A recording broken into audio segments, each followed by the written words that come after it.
Hello बच्चों, जैसा कि हमारा सिलेबस अब कंप्लीट हो चुका है और अब हम रिवीजन की तरफ आगे बढ़ रहे हैं।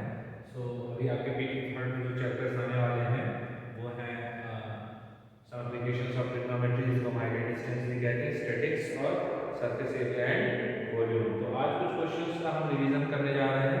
कुछ क्वेश्चंस हम करेंगे एप्लीकेशन ऑफ ट्रिग्नोमेट्री से, कुछ क्वेश्चंस हम करेंगे स्टैटिस्टिक्स से। तो अपना पहला क्वेश्चन है जो एप्लीकेशन ऑफ ट्रिग्नोमेट्री यानी हाइट एंड डिस्टेंस है। Question is two poles of equal height are standing on opposite to each other. दो पोल हैं, दोनों क्या है, एक दूसरे की अपोजिट साइड पे खड़े हुए हैं। On the either side of the road which is 80 metre wide, है ना। तो मान लिया एक रोड गई हुई है जिसकी विड्थ कितनी है, 80 मीटर, है ना। ये मान लिया रोड है, ऐसे रोड गई हुई है बाहर से अंदर की तरफ, ऐसे इसकी विड्थ है 80 मीटर। इसके दोनों तरफ पोल्स हैं, है ना, ऑफ सेम हाइट। दोनों तरफ क्या है, पोल है सेम हाइट के। ये हमारी रोड है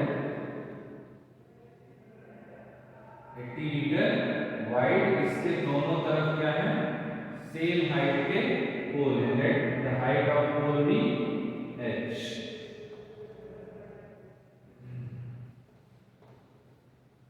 क्योंकि सेम हाइट के है और on the inner side of the road from which a point from a point between them on the road the angle of elevation of tops of the poles are 60 and 30 degree respectively, है ना। तो एक हमारा पोल है AP और दूसरा पोल है मान लिया BQ। इनके बीच में एक पॉइंट है कहीं पे भी T। एक पॉइंट कहां पे है, T, जहां से दोनों पोल्स के टॉप का एंगल ऑफ एलिवेशन आपको गिवन है। एक का 60 है, दूसरे का 30 है। देखने में ही लग रहा है कि ये 30 डिग्री है और ये 60 डिग्री है, लेकिन ऐसे कैसे हम मान लेंगे कि वही 30 वही 60। तो इसके पीछे ये कॉन्सेप्ट आप याद रखना कि जिस पोल के करीब आप पॉइंट लोगे, ये क्वेश्चन 30 60 पे भी आ सकता है, 45 30 पे भी आ सकता है, 45 60 पे भी आ सकता है। ये टाइप ऑफ क्वेश्चन करा रहा हूं मैं, इसमें आपका डिजिट बदल के ऐसा क्वेश्चन आपको एग्जाम में दे सकता है। तो जिस पोल के करीब आप पॉइंट लोगे, जैसे मैंने ये पॉइंट T BQ के करीब ना लेके AP के करीब लिया होता तो यहां से क्या बनता, 60 बनता और यहां से 30 बनता। रीजन उसके भी पीछे क्या है, रीजन उसके पीछे एक जैसे ये कोई पोल है और यहाँ बहुत सारे पॉइंट्स हमने कंसीडर किए, ठीक है। तो जैसे जैसे हम फारदेस्ट पॉइंट से नियरेस्ट पॉइंट की तरफ आते जाएंगे, क्या देखेंगे कि एंगल का जो एलिवेशन है वो क्या होता जाएगा, बढ़ता जाएगा, है ना।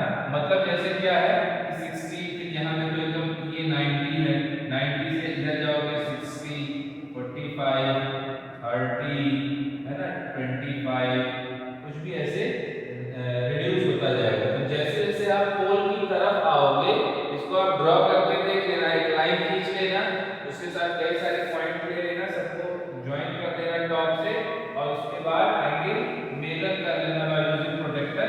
तो आप देखोगे कि आप जैसे जैसे दूर जाओगे आपको एंगल क्या होता जाएगा, छोटा मिलता जाएगा। तो ये पॉइंट जो है T, है ना, ये पॉइंट T से जो है दोनों पोल के टॉप पे कितने कितने डिग्री का एंगल, 30 और 60 डिग्री का एंगल बन रहा है ना। हमें क्या करना है, find the height of the poles and the distance of the point from the poles. हमें क्या करना है, दोनों टावर की हाइट फाइंड करनी है और इस पॉइंट P की डिस्टेंस फाइंड करनी है कहां से, पोल PA से और पोल BQ से। तो हम कुछ मान लेते हैं, सिलेक्ट कर लेते हैं, हमने अज्यूम कर लिया कि distance of point P from pole BQ is equals to x metre.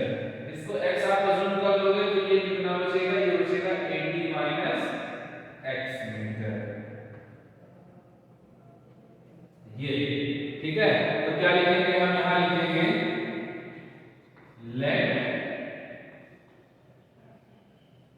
The poles of height h metre meter are on the either side of road, है ना। मान लिया क्या कि पोल्स किस हाइट के, h हाइट के जो पोल्स हैं वो क्या है, दोनों तरफ है, रोड के दोनों तरफ है, ठीक है। And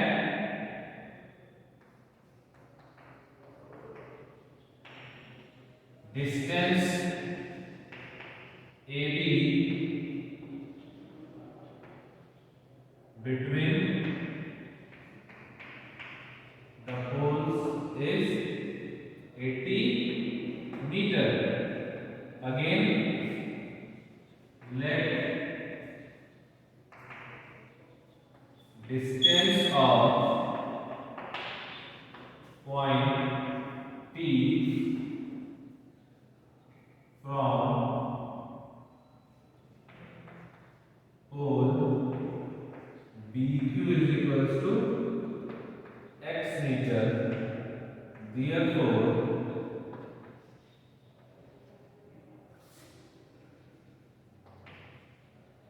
distance from pole PA is equals to 80 minus x meter, है ना। उससे क्या हो जाएगी, x मीटर हो जाएगी। एंड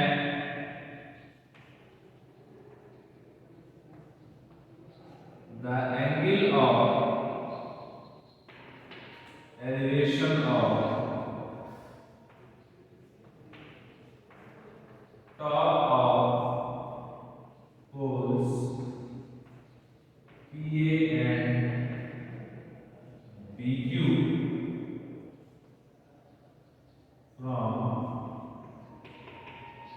point PR, पहले इसका नाम दिया है PA, तो PA का क्या है 30 डिग्री and 60 डिग्री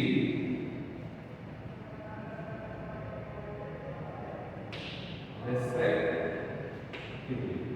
ये इतनी इंफॉर्मेशन हमको क्वेश्चन लगाने से पहले लिखना जरूरी है ना, क्योंकि इससे बेस इसी पे डिपेंड करता है कि एग्जामिनर आपको कितना अच्छे से जान पाएगा, है ना। आपने किसको क्या यूज किया, सारी चीजें लिखना जरूरी है ना।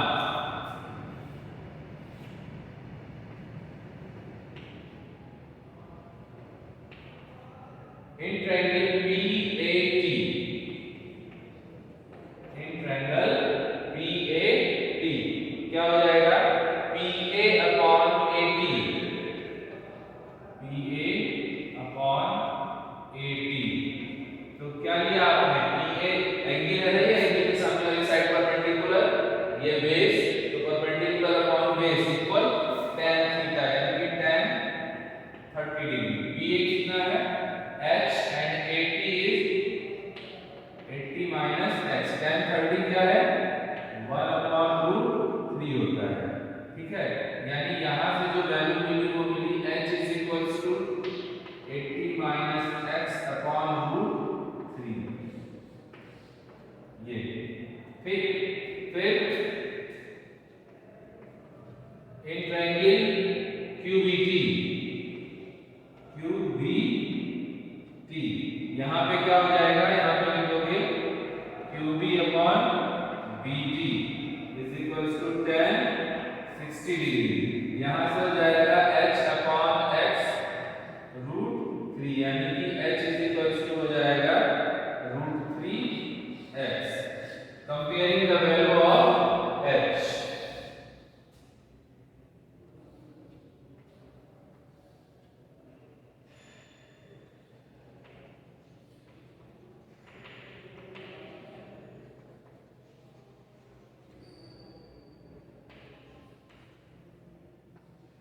we get क्या मिलेगा हमको 80 minus x upon √3 is equals to √3x, √3 का मल्टीप्लाई करके आप इधर ले आओ, √3 into √3 3x इधर ले आओगे 3x plus x, 4x is equals to 80. This implies that x is equals to 80 upon 4, 20 हो गया है ना।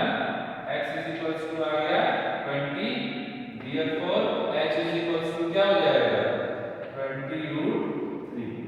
Hence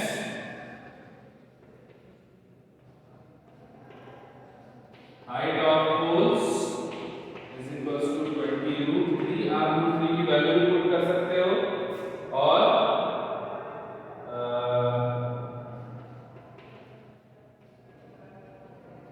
distance of point T from pole AP,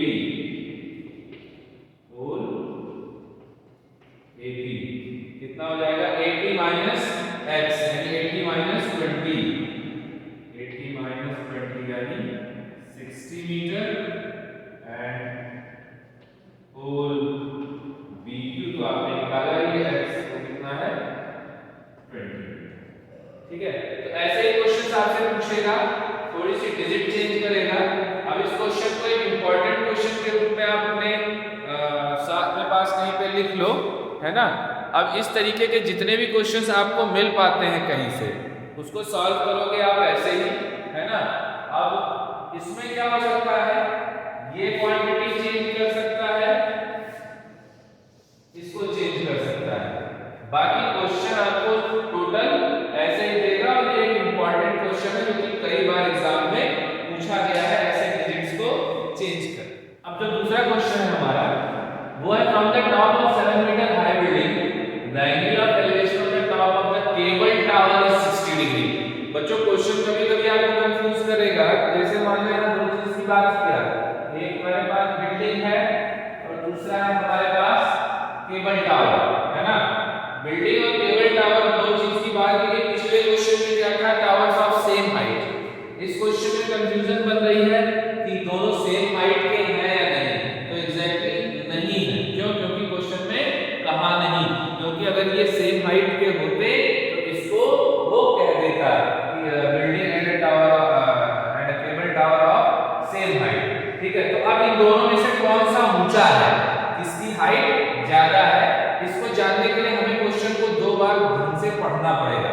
जैसे क्वेश्चन क्या कह रहा है, from the top of 7 metre high building, मतलब 7 मीटर ऊंची, 7 मीटर ऊंची बिल्डिंग के टॉप से, है ना। कहां से, 7 मीटर ऊंची बिल्डिंग के टॉप से the angle of elevation, angle of elevation, तो जाहिर सी बात है जब बिल्डिंग के टॉप से एंगल ऑफ एलिवेशन बन रहा है, पहली चीज तो बिल्डिंग का टॉप है और उससे क्या बन रहा है, एंगल ऑफ एलिवेशन बन रहा है। तो आप ऐसे अज्यूम करोगे कि let AB be the building. आप ये अज्यूम करो कि AB क्या है, कोई बिल्डिंग है और इसके टॉप से आपको क्या बनाना है, एंगल ऑफ एलिवेशन बनाना है। जैसे मान लीजिए ये हमारा बिल्डिंग है,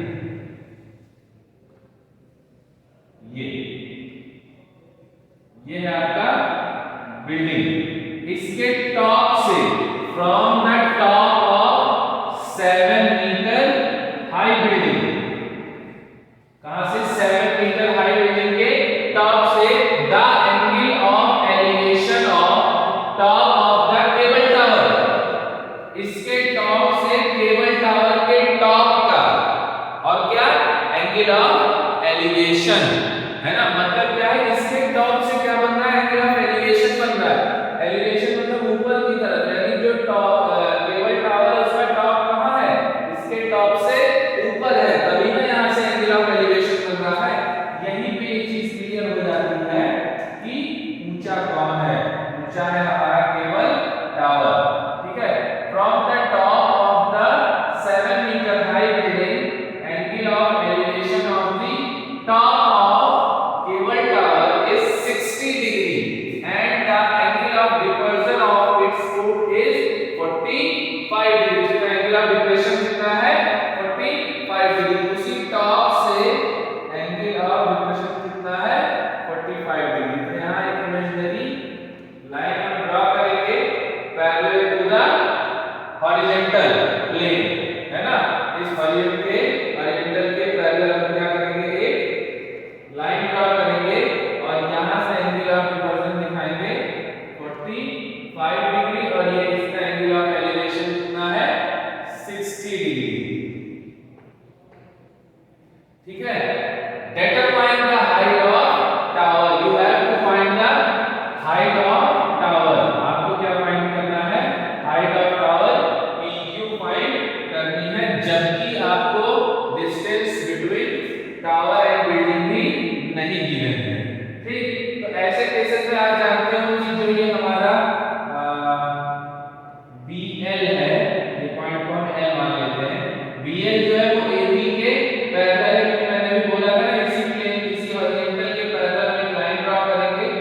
45 डिग्री का।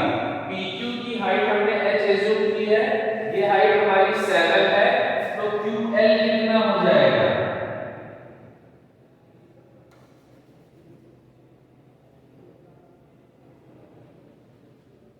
इसको हम लिख देते हैं, इसकी हाइट h है, ये पॉइंट हमारा L है, और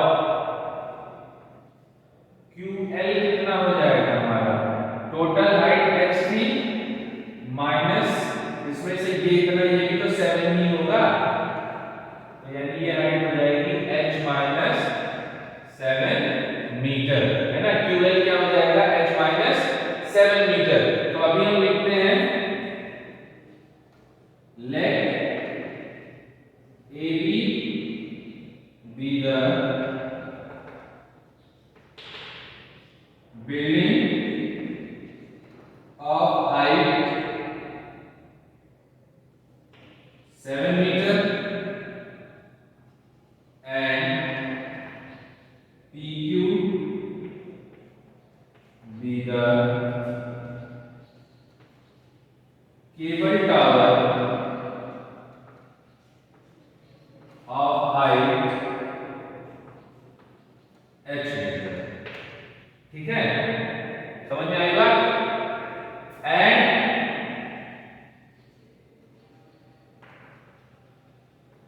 distance between tower and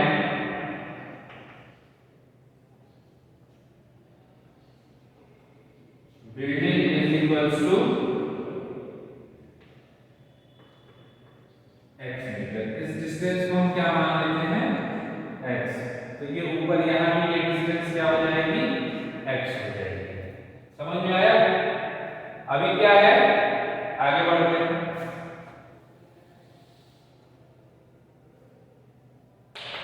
Since PQ is equals to h meter, AB is equals to 7 meter, therefore QL is equals to क्या हो जाएगा? QP minus LP। QP minus और LP किसके इक्वल है? AB के, यानी कि h माइनस 7 मीटर, है ना। अब क्या करेंगे? अब हम एक ट्रायंगल ये वाला लेंगे, एक ट्रायंगल ये कंसीडर करेंगे। तो first of all in triangle BAP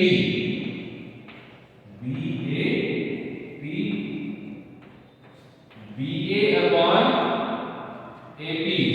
upon AP is equals to tan 45 degree, 7 upon x is equals to 1। tan 45 की वैल्यू 1 होती है, यानी x is equals to क्या हो जाएगा? 1 मीटर।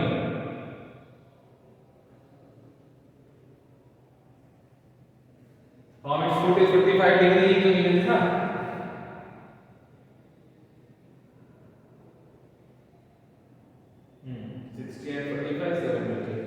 ठीक, तो x की वैल्यू क्या आ गई?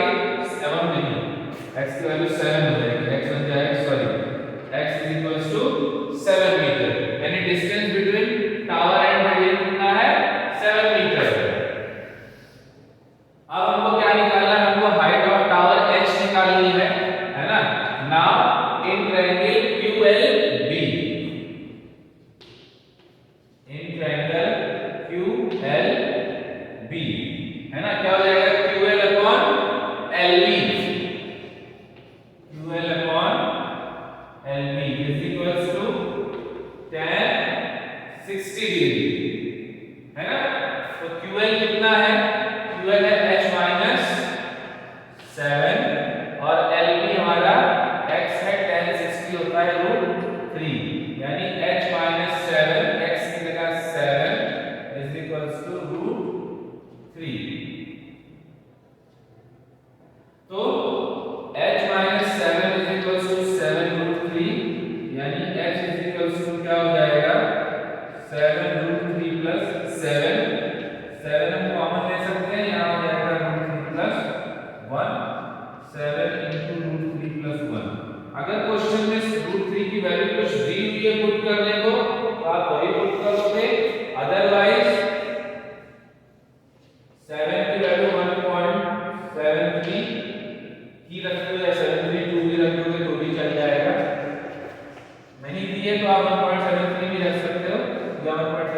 रख सकते हो, आपकी मर्जी। और ये हो जाएगा 7 into 2.73, 7 3 या 21 के 1 कैरी गया 2, 7 7 या 49, 50 और 151 के 1 कैरी गया 5, 7 2 या 40 और 5 19.11 मीटर अप्रॉक्स। क्योंकि ये वैल्यू अप्रॉक्स तो रखते हैं 19.11 मीटर, ठीक है। तो इस तरीके से अब इस क्वेश्चन में भी क्या है, कुछ चेंज कर सकता है। हो सकता है आपको टावर की हाइट दे दे, बिल्डिंग की हाइट ना दे, है ना, या ये एंगल से कुछ डिफरेंस कर दे, या बिल्डिंग की हाइट को कुछ कम ज्यादा कर दे, है ना। मतलब ऐसा एक क्वेश्चन बनेगा जिसमें आप कंफ्यूज हो गए थोड़ा सा कि कौन सा टावर या बिल्डिंग में से कौन सा ऊंचा है, इसकी ऊंचाई ज्यादा है। तो उसको आप ऐसे ही जज करोगे कि ये देखोगे किसी एक के टॉप से अगले के टॉप का एंगल ऑफ एलिवेशन दिया होगा, तो जिसके टॉप से एंगल ऑफ एलिवेशन दिया होगा वो छोटा होगा हाइट में, और जिसके टॉप का एंगल ऑफ एलिवेशन दिया होगा वो हाइट में बड़ा होगा। अब क्वेश्चन नंबर 3 करते हैं। अगला क्वेश्चन जो है हमारा वो बोर्ड पे डिपेंड कर रहा है। ऐसा क्वेश्चन आपके एनसीईआरटी में मिलेगा। A man rowing a boat away from a lighthouse 150 meter high take 2 minutes to change the angle of elevation of top of lighthouse from 45 to 30। मतलब एक 150 मीटर हाइट का लाइट हाउस है AB, एक boat है point P पर जो 2 minute में angle of elevation 45 से 30 चेंज कर देती है। मतलब पहले उसका एंगल ऑफ एलिवेशन 45 था,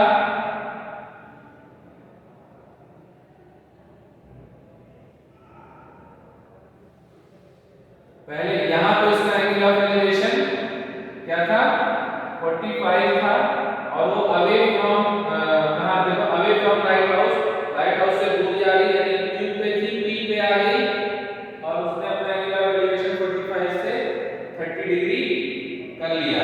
कितने टाइम में, Q से P तक चलने में उसको जो टाइम T लगा वो लगा 2 मिनट, है ना। 2 मिनट लगे उसको travel distance from Q to P। तो कैसे करेंगे इसको, लेट या लेट क्या करना है, यहां तो दिया ही है।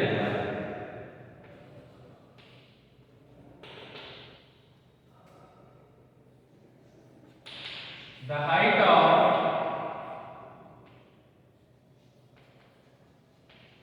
lighthouse equal 150 मीटर, है ना। इसके बाद लिखोगे let the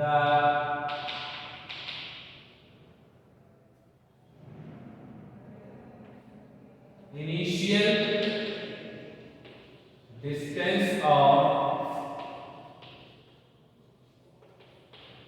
boat from the foot of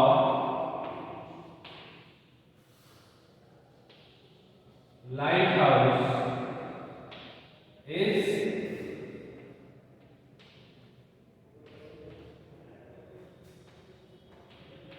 x metre. कितनी है, x मीटर, ठीक है।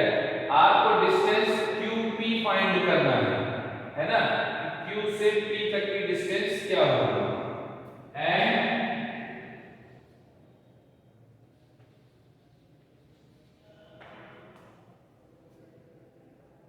इनिशियल डिस्टेंस यहां पे लिख दो आप ऐसे AQ, initial distance AQ of boat, है ना, एंड द डिस्टेंस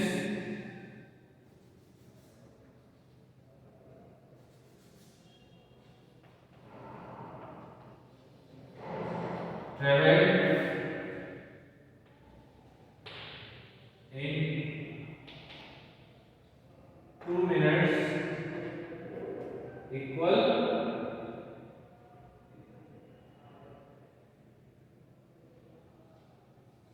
y, और 2 मिनट में यहाँ पे थी, यहाँ से यहाँ तक डिस्टेंस उसने कितनी ट्रेवल की, y मीटर ट्रेवल की। डिस्टेंस ट्रेवल इन 2 मिनट, यहाँ से वो यहाँ आ गई है 2 मिनट। ठीक है, समझ में आ रहा है? तो अभी क्या करेंगे,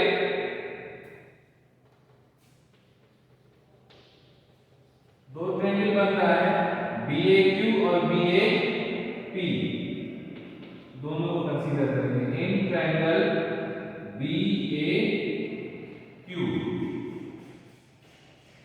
BA upon AQ is equals to 10 45 degree, यानी BA कितना है 150, ये कितना है x और ये है 1, then 45 1, so this implies that x is equals to मिल गया आपको 150 metre. Now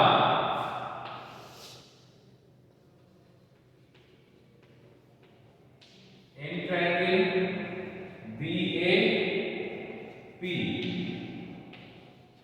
BA upon AP is equals to 10 30 degree.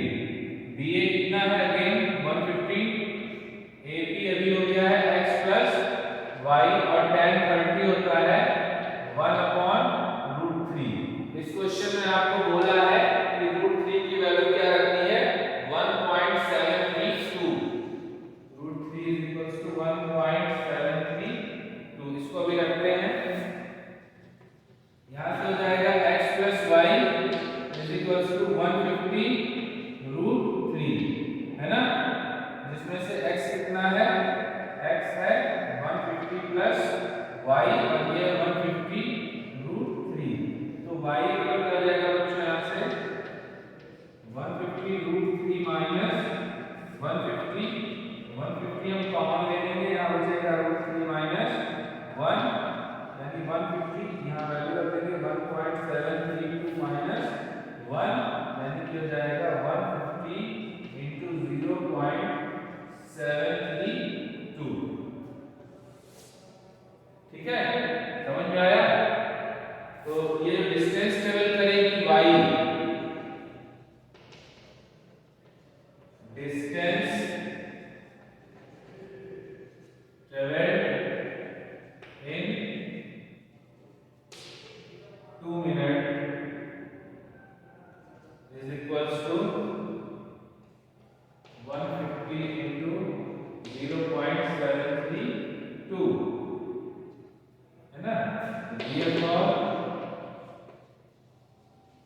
speed of boat, speed is equals to distance upon time, distance कितना ट्रेवल कर रही है 150 into 0.732, time कितना ले रही है 2 मिनट 75, यानी 75 into 0.732, इसको आप मल्टीप्लाई कर दोगे, एक आंसर आपको मिलेगा कितना, मीटर पर सेकंड, सॉरी कितना मीटर पर मिनट। अगर क्वेश्चन कह देगा तो आप मीटर पर मिनट में निकालो, मीटर पर सेकंड में निकालो, जैसा भी आप चाहो निकाल सकते हो। लेकिन अगर क्वेश्चन ने कह दिया कि इस यूनिट में निकालो, मीटर पर सेकंड में या मीटर पर मिनट में या किलोमीटर पर आवर में, तो उस हिसाब से आपको क्या करना पड़ेगा, इसको चेंज करना पड़ेगा। ठीक है, तो इस क्वेश्चन में भी आप ध्यान देना कि ये क्वेश्चन भी दो तरीके से बना सकता है।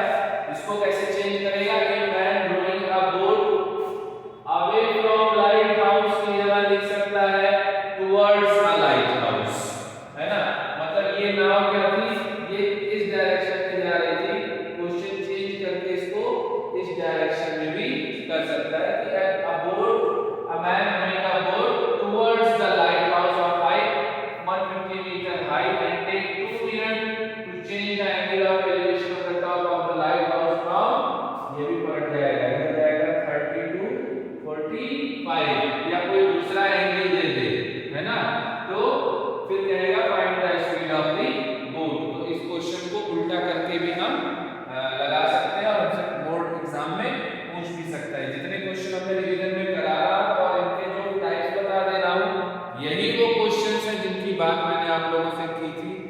सारे क्वेश्चंस को लाइटली मत लीजिएगा, बोर्ड एग्जामिनेशन के पॉइंट ऑफ व्यू से ये बहुत इंपॉर्टेंट क्वेश्चन है।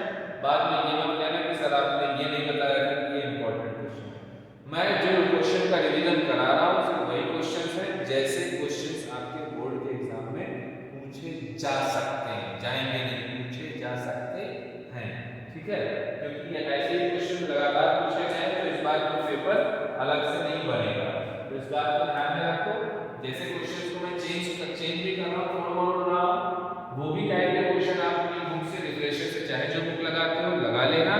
अगर कोई क्वेश्चन फंसता है तो हमको बताना, पूछना हमसे। तो थर्ड क्वेश्चन के बाद हम बढ़ते हैं फोर्थ क्वेश्चन की तरफ। तो हमारा क्वेश्चन नंबर 4 है, from A point P on the ground the angle of elevation of the top of a 10-meter tall building and a helicopter hovering at some height vertically over the top of building are 30 and 60 degree respectively. Find the height of the helicopter above the ground. मतलब क्या है, पहली चीज है ना कि एक 10 metre tall building है, 10 मीटर ऊंची एक बिल्डिंग है। Let A be the building of height 10 meter and there is a helicopter hovering at some height. इसके ऊपर यहाँ पर कोई हेलीकॉप्टर है,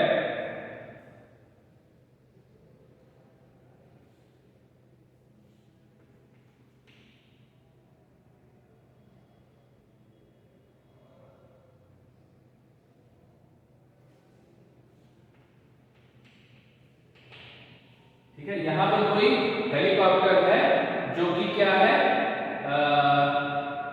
उड़ रहा है ना, और दोनों ही मतलब बिल्डिंग के टॉप का और हेलीकॉप्टर का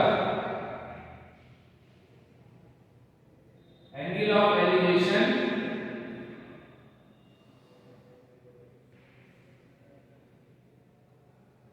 किसी पॉइंट P से दिया हुआ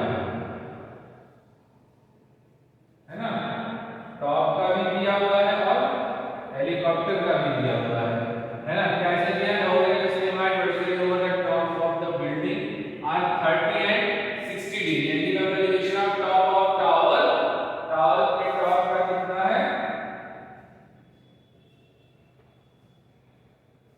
30 डिग्री है और हेलीकॉप्टर का 60 डिग्री, ठीक है। और किस हाइट पे उड़ रहा है ये नहीं पता है, तो लेट, ये मान लिया यहाँ पर हेलीकॉप्टर H है, let the height of helicopter from the top of the tower be H, small h, ठीक है। यहाँ समझ में आई बात। और क्या करना है हमको, height of helicopter above the ground निकालना है, ग्राउंड के ऊपर, ग्राउंड से कितनी ऊंचाई पर हेलीकॉप्टर है वो हमको फाइंड करना है, ठीक है। तो first of all let the height of, या let the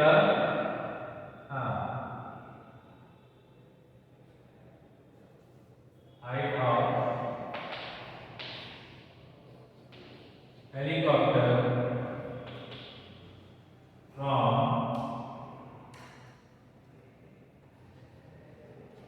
the top of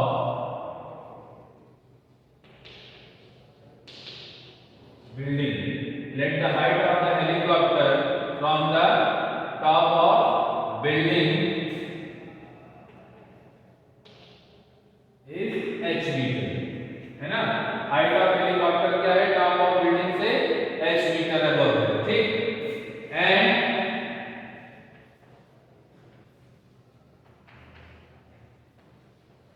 the distance of point P फ्रॉम foot of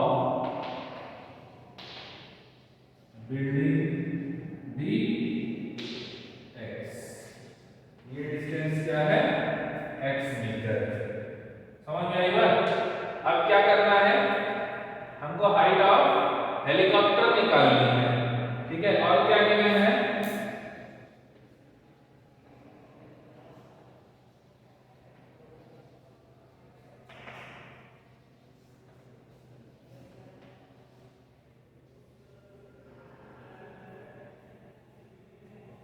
top of building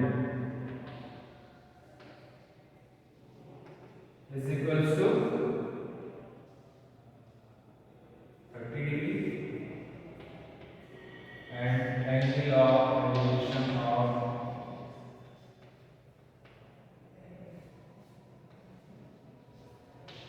helicopter थोड़ा सा बढ़ा लेना from point P is equals to 60 degree. ठीक है. Now दो triangle हमारा बनेगा BAP और HAP. तो first of all in triangle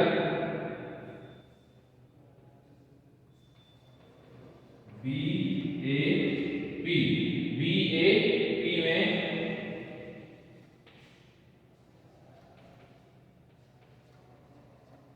BA upon AB is equals to tan 30 degree. BA कितना है 10 और AP है x. tan 30 1 upon √3 यानी कि this implies that x is equals to 10 है ना. x की वैल्यू क्या आ गई 10 √3 आ गई. ठीक. उसके बाद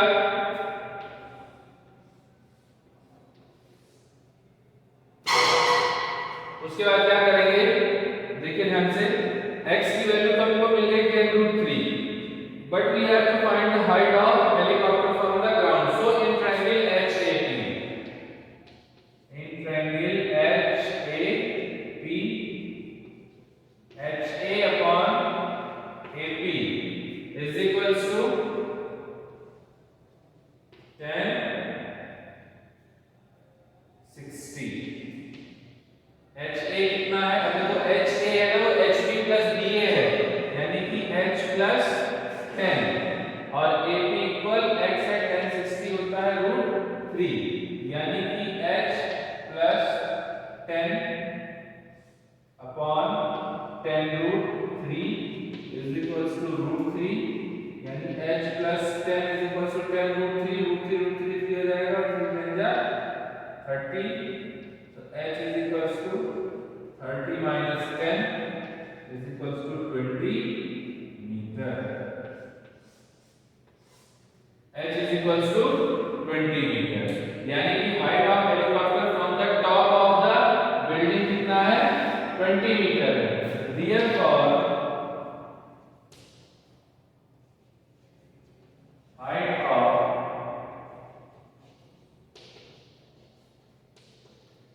helicopter from ground is 10 plus 20 is equals to 30 meter. ठीक है. इस तरीके से ऐसा भी क्वेश्चन आपसे पूछ सकता है ना. ये नया क्वेश्चन होगा मिला नहीं होगा आपको अभी हो सकता है किसी भी प्रेशर में दिया हो है ना. ये इस तरह का भी क्वेश्चन आपसे पूछ सकता है. ठीक है. अब आज के लिए इतना ही करेंगे और भी क्वेश्चंस करेंगे हम अगली क्लास में. हम स्टैटिक्स से करेंगे कुछ क्वेश्चन 2-3 क्वेश्चन. एक क्वेश्चन ऐसा करेंगे जो मीन मोड मीडियन सब फाइंड करना. ठीक है. तो उससे क्या होगा ना कुछ क्वेश्चन जैसे फ्रीक्वेंसीज गायब कर देता है ऐसे क्वेश्चन आप लगाइएगा. आज तो ये क्वेश्चन करेंगे और मैं कुछ क्वेश्चंस और भेज रहा हूँ उसको भी कर लेना और उसके बाद फिर क्या होगा जो है नेक्स्ट क्लास में हम स्टैटिक्स का थोड़ा सा रिवीजन करेंगे.